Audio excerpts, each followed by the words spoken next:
기독교는 인간이 만든 게 아니고 하나님이 창조하고 인간에게 본인의 모습을 드러내준 종교다. 그렇다면 우리는 하나님을 알아야 되는 것이 당연하고, 그 하나님을 알기 위해서 우리는 모든 전인격적인 지식과 체험과 의지를 활용해서 하나님을 알고자 노력해야 우리의 삶의 목표와 방향성을 찾을 수 있다. 안녕하세요. 오늘은 우리는 하나님을 아는가? 라는 책에 대해서 리뷰하고자 합니다. 이 책은 김영원 목사님의 저서고요. 김영원 목사님은 서울대 경영학과를 졸업하고 총신대학원과 미국 고든 코넬 신학대학원, 또 보스턴 대학교와 미국 트리니티 복음대학교 신학대학원에서 사회윤리와 조직신학을 공부했다고 합니다. 그 후 웨스트민스터 신학대학원 대학교에서 교수를 하시다가 한국에 와서 복음과 상황 이사장, 그리고 기독연구원 느헤미야 원장, 그 다음에 성서한국 이사를 지내셨고, 지금은 서대문에서 공동체 삶을 중심으로 하는 하나의 교회 담임 목사로 계십니다. 이 책은 머리말에서 기독교는 인간이 만들어낸 종교가 아니다. 인간이 생겨나기 전에 하나님이 있었고, 하나님이 세상을 창조하시고 인간에게 찾아와서 자신을 세상에 알리시면서 시작된 종교다. 따라서 우리가 그 말씀하신 하나님을 알아야 되는 것은 당연한 이치다라고 하면서 우리가 왜 하나님을 알아야 하는가에 대해서 설명을 시작하고 있습니다. 그러면서 하나님을 알기 위한 하나님의 속성을 8가지로 나누어 설명하고 있습니다. 그 8가지 속성을 탐구하기 전에 먼저 하나님을 아는 지식이라는 그 첫 번째 소개글에서는 이렇게 설명하고 있습니다. 우리가 이제 하나님을 안다고 하지만 실질적으로는 기복신앙의 수준에 머무는 경우가 상당히 많다. 기복신앙은 무엇이냐? 결국 하나님을 내 안락을 위한 신, 그러니까 내가 중심이고 하나님은 내 문제를 해결해주는 어떤 존재로 본다는 거죠. 이럴 때 하나님의 존재는 흔히 얘기하는 우상숭배라든가 무속과 큰 차이가 없어집니다. 그러나 하나님은 내가 중심이 되어서 내 문제를 해결하기 위해서 만들어진 신이 아니다 라는 것이고요.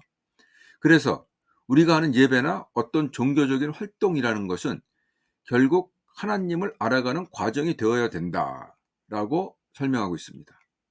그러면 우리는 어떻게 하나님을 알 수가 있는가? 여기에 대해서 이제 기본 2가지 입장을 설명해 주고 있습니다. 먼저 하나는 이제 인간은 하나님을 알 수 없다는 주장입니다. 요건 이제 그 일반적으로 이제 무신론자들은 당연히 신이 존재하지 않으므로 존재하지 않는 것에 대해서 우리는 알 수 없다라고 얘기할 수가 있고요. 그다음에 어떤 그 인식론적 불가지론자라고 해서 주로 이제 칸트 등 철학자들의 주장인데요. 신은 인간의 지적 영역 너머에 있는 대상이다. 그래서 우리가 지식으로 알 수 있는 존재가 아니다라는 것입니다. 또 다른 어떤 그 논리 실증주의자들 역시 신은 그 진위를 검증할 수가 없다. 그래서 우리가 판단할 수 없기 때문에 신의 존재를 우리는 알 수가 없다라고 얘기하고 있습니다. 그러나 그 다음에 또 신을 알 수 있다는 주장들도 있습니다. 신학을 중심으로 한 주장들인데요. 물론 인간은 신을 완전하게 이해하고 알 수는 없습니다. 그러나 신이 스스로를 보여주는 만큼은 알 수 있다라는 주장입니다. 그러면서 그 호세아서 6장 6절을 소개하고 있는데요. 내가 바라는 것은 변함없는 사랑이 제사가 아니다. 불살라 바치는 제사보다는 너희가 나 하나님을 알기를 더 바란다라고 얘기하고 있습니다. 또한 그 로마서 1장 19절에서는 하나님은 알만한 일이 사람들에게 환히 드러나 있습니다. 하나님께서 그것을 환히 드러내 주셨습니다 라고 설명하고 있습니다. 즉 하나님은 스스로를 인간이 알 수 있을 만큼 보여주고 있고, 그래서 우리는 그러한 하나님을 알기 위해 노력해야 한다라는 당위성을 설명하고 있습니다. 우리가 많은 세상 지식을 가질 수가 있지만은 근본적으로 세상의 존재 의미와 방향을 알기 위해서는 하나님을 먼저 알아야 된다.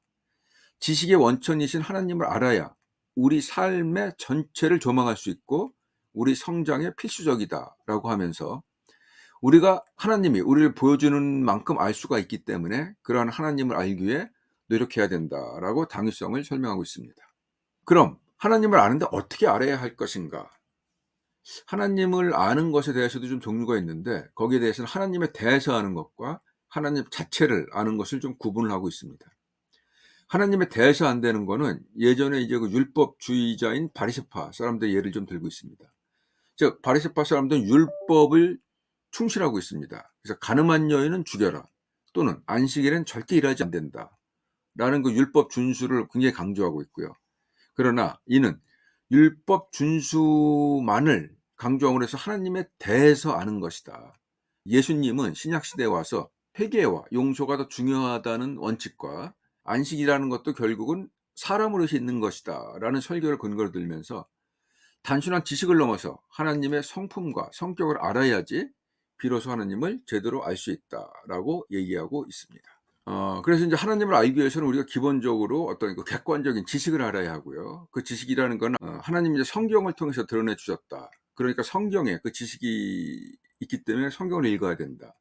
그다음에 그러한 지식을 가지고 우리가 삶에서 체험을 해야 된다.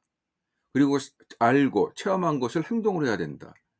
그래서 알고 체험하고 행동하는 전인격적인 활동을 통해서 우리는 하나님의 모습을 온전히 알아갈 수 있다라고 얘기하고 있습니다. 그래서 이제 우리가 하나님을 온전히 알았을 때 비로소 우리는 세상이 알지 못하는 기쁨을 갖게 되고 주변의 어떤 상황에도 좌우되지 않는 우리 스스로의 삶이 가능하다라고 정의하고 있습니다. 그러면서 이제 하나님의 8가지 속성에 대해서 하나하나 설명을 하고 있습니다. 첫 번째 속성은 하나님은 스스로 존재하는 존재다라는 것입니다.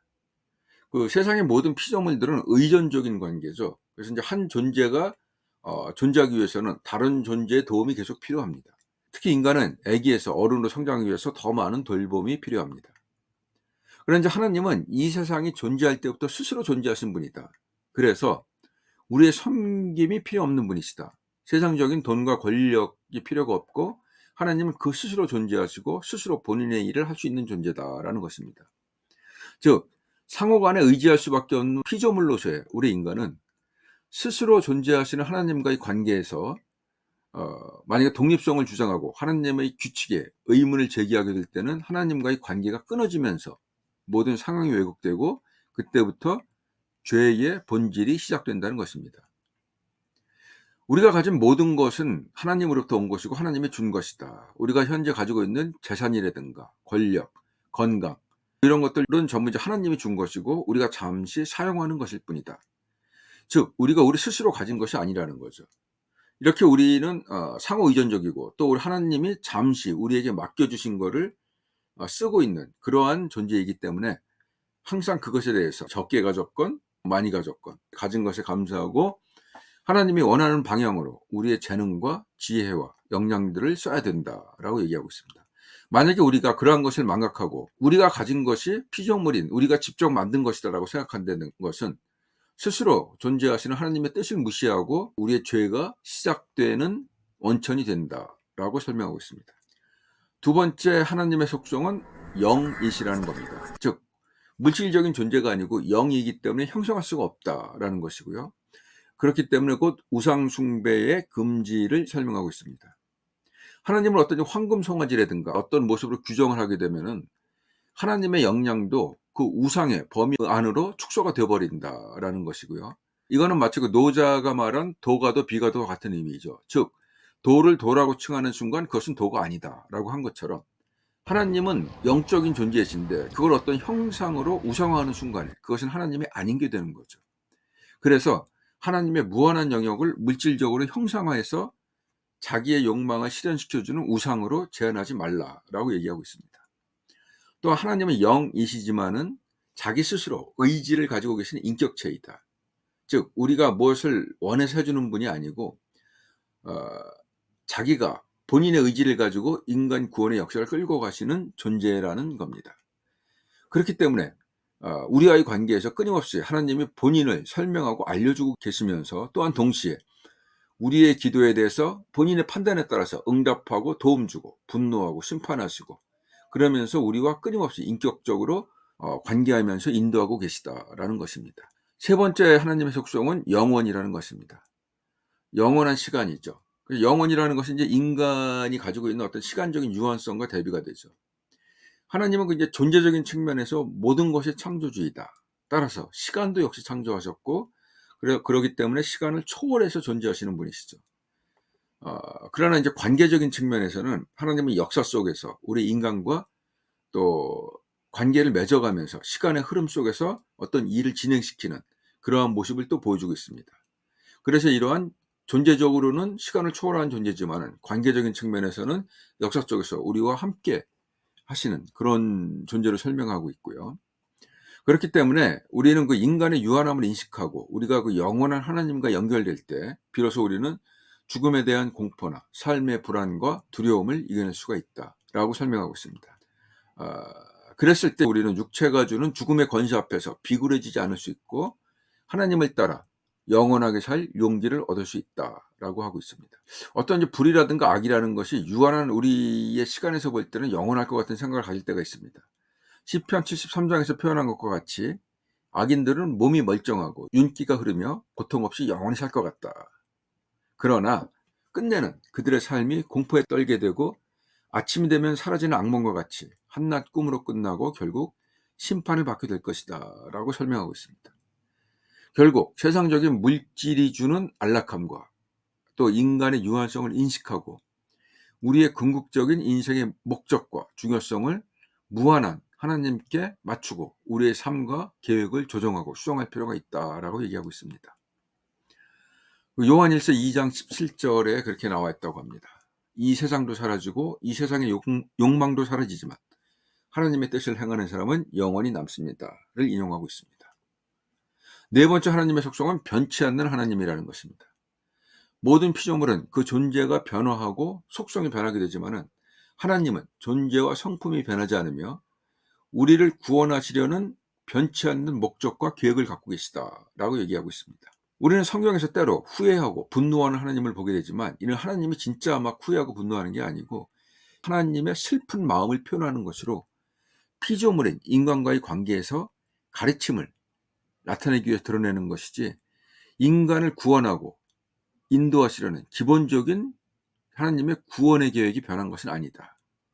따라서 우리는 변화하는 세상의 것들에 소망을 두지 말고 변치 않는 사랑을 가진 하나님의 믿고 의지하면서 참된 제자도의 실천을 강조하고 있습니다. 이상으로 이제 전체 하나님의 속성 8가지 가운데 4가지를 좀 살펴봤고요. 이것으로 이제 우리는 하나님을 아는가 첫 번째 시간을 마치도록 하겠습니다. 이제 곧 이어질 두 번째 시간에서는 그 남은 4가지 속성과 함께 더 많은 이야기들이 있으니 많은 시청 부탁드리겠습니다. 감사합니다.